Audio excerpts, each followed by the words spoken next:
আমাদের মিডিয়া যিনি ইনচার্জ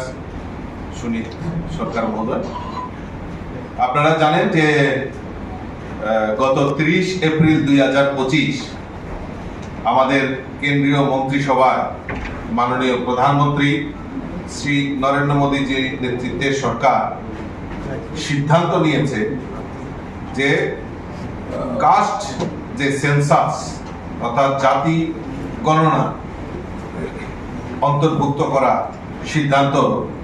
আমাদের কেন্দ্রীয় মন্ত্রিসভায় মাননীয় প্রধানমন্ত্রী সেই সিদ্ধান্ত নিয়েছেন। এই ঐতিহাসিক সিদ্ধান্তের জন্য আমরা ভারতীয় জনতা পার্টি ত্রিপুরা প্রদেশ কমিটির পক্ষ থেকে আমাদের দেশের যশস্বী প্রধানমন্ত্রী নরেন্দ্র মোদীজিকে আন্তরিকভাবে অনেক অনেক অভিনন্দন এবং শুভেচ্ছা জানাচ্ছি। আমরা জানি যে 2011-তে লাস্ট জনগণনা হয়েছিল, সেন্সাস হয়েছিল। 2021 সালে সেই সেন্সাস যে ডিউ যেটা হওয়ার কথা ছিল, কিন্তু আমরা জানি 2019-এ করোনা মহামারীর ফলে এবং এই 21 সাল পর্যন্ত যে আমাদের জনগণনার সেই কাজটাকে ব্যাহত হয় মহামারীর কারণে। কিন্তু মাননীয় কেন্দ্রীয় মন্ত্রিসভার প্রধানমন্ত্রী সেই সিদ্ধান্ত কাস্ট যে সেন্সাস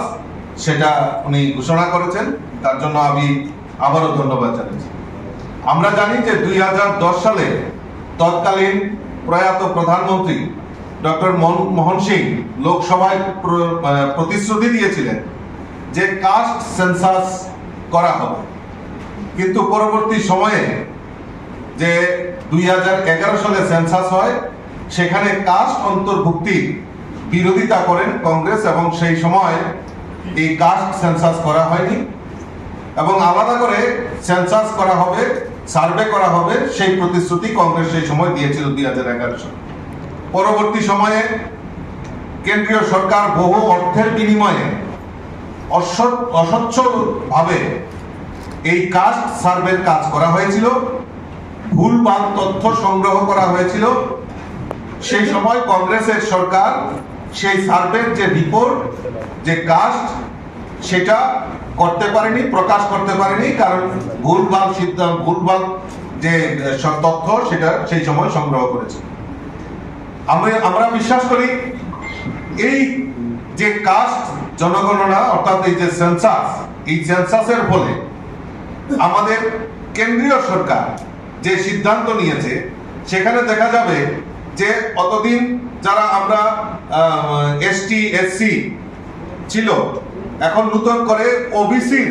যে সংরক্ষণ এসছে, যে ওবিসির সম্প্রদায় কত রয়েছে তারও একটা পরিসংখ্যান সরকারের কাছে অন্তর্ভুক্ত হবে। এবং ইতিমধ্যে আপনারা জানেন যে আমাদের ভারতবর্ষে এসটি এসসিদের সংরক্ষণ যেরকম চলছে, আমাদের কেন্দ্রীয় সরকার, আমরা